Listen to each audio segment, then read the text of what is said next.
Hello, this is Natsuya with Gothic Androgyn podcast. And today, I don't know what we're going to talk about today.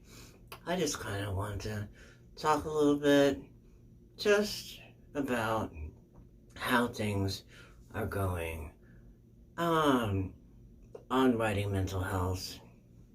I've been at sea in this day program now, I think for 2-3 weeks now. And it's interesting. It's giving me a routine, which is good. That's always helpful when you're autistic. Besides that, I've been learning a little bit about trauma, which has been very helpful. So we meet 3 to 4 times a week, and on different days we do different things. So Friday is trauma day. We usually deal with trauma of some sort. We go through different educational learning things about trauma, how it affects the brain, how it affects our behaviors, and what that does to impact our lives. And that has been very helpful because it ends up giving me kind of a view into what's going on and some of my reactions to things. A lot of times, like, I can be doing something and I can get irritated. So, for example, if I have to talk to customer service, now I worked in customer service, technical help desk, and so I understand what that's like, and I understand what happens when you have a customer that's screaming at you. That's never good.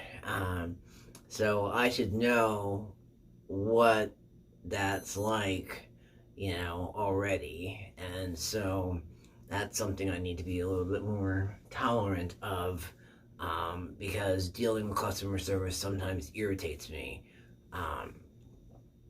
But doing some of this trauma work has allowed me to understand why I do certain things and how I react. And also, it allows me to take a step back and look at the narcissistic relationship that I was in. It allows me to understand why that had such a huge impact and why it was something that really shaped my life and how I fell into it. Now, on Mondays, when we do group, we usually deal with something that has to do with interactions and behaviors and self-care. So, yesterday, we dealt with, what did we deal with? I don't even remember. Wow. So not even 24 hours ago, and I completely forget. That's kind of odd.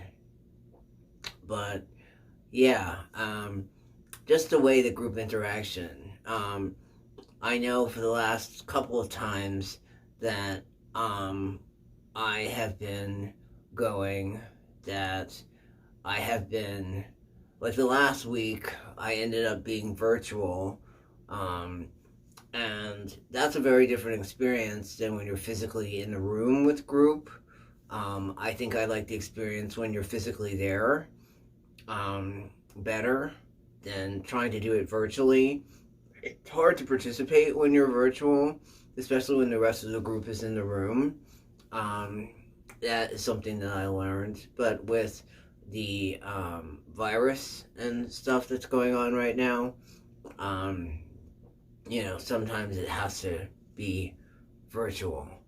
And that's something that's important as well, to be able to do that. And that allows for better and more participation for larger groups of people who may have mobility issues or be farther away or things like that. And so having a group that can be both in person and virtual at the same time is very helpful.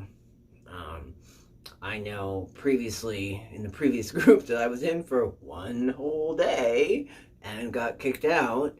Um, you know, that that group was virtual. Um, so yeah, so I do kind of like the idea of having group deal, having the same people in the group most of the time. Now, I know our group um, is focused on trauma, and it's also focused on um,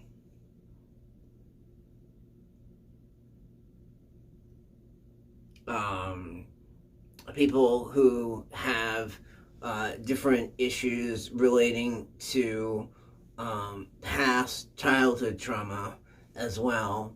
And that's important because that helps with the dynamic. And um, having the ability to be with people who have some of the same things that you have gone through and can understand that, that's very helpful.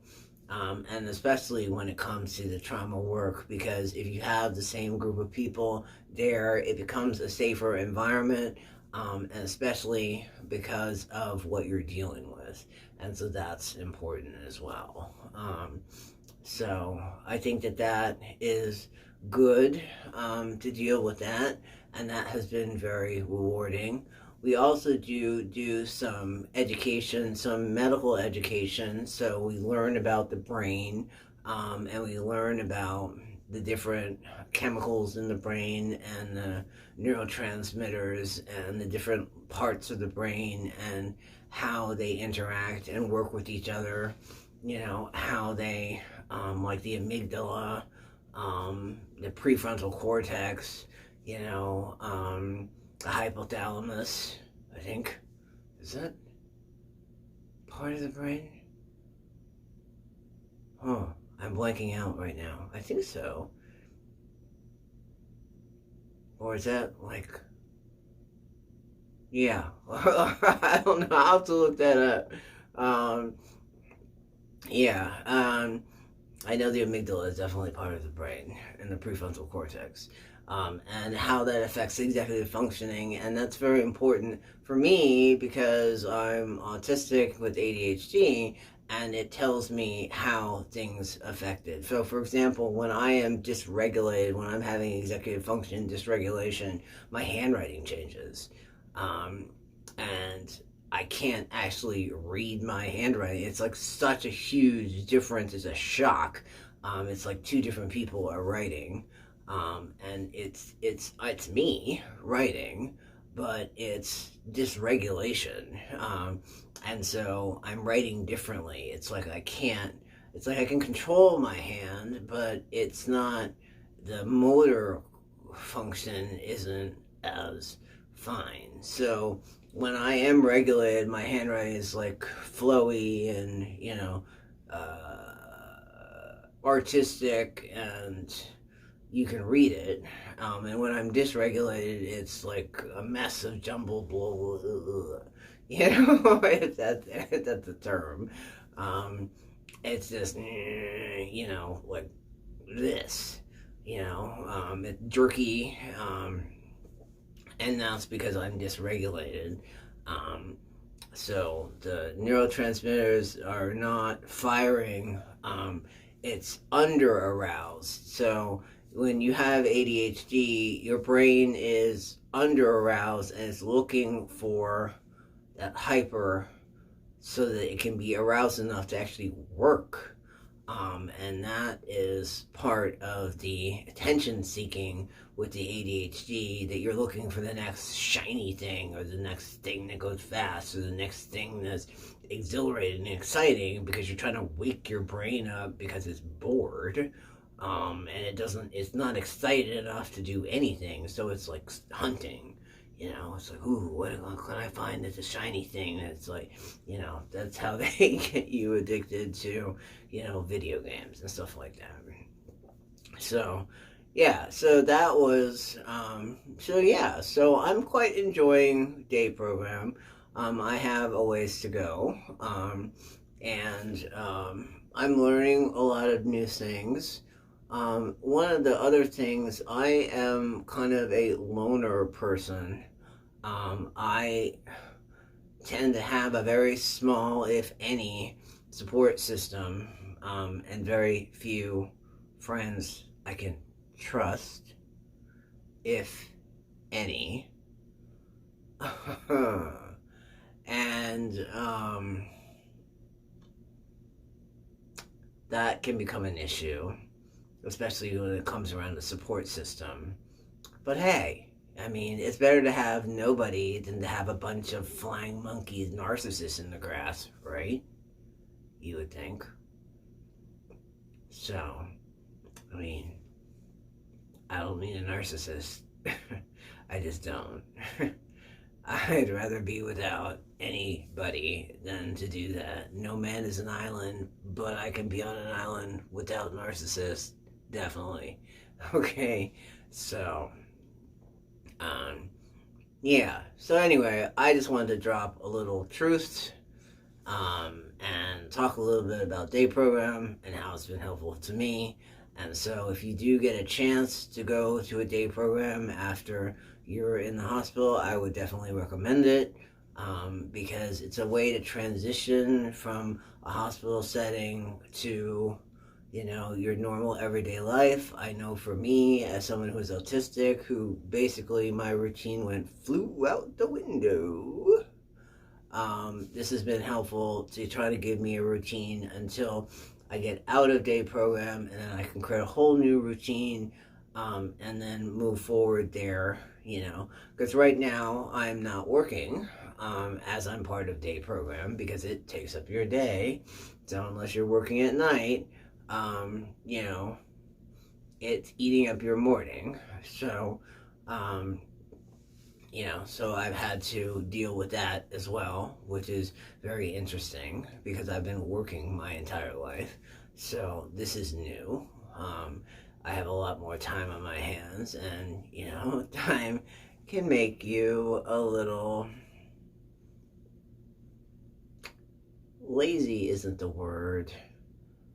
I guess the word is, when I have too much time on my hands, it gets dangerous. Yeah, hiakia. Yes. So there's a bunch of walking meditation in there. I did not do that yesterday. That was something I should have done. I will do that today in the morning. And that will be very important to me as something to get your exercise. I actually like walking barefoot in the grass. I'm learning something about that, because I get to actually get in touch with Gaia. That's actually wonderful. Even though kind of where I am is a little bit of a concrete jungle, but it does allow me to walk in the grass and do my Kenyan walking meditation every morning. But yeah, anyway, I just want to talk a little bit about day program, tell you what was going on, tell you what it's like, say that I'm enjoying it and that it's actually interesting. But I do want to say one thing, that I think I'd rather have day program every day than like every other day. I know in the first day program I got kicked out, it was every day. But then this one is every other day. So anyway, that's just what I wanted to share today about day program. So, peace.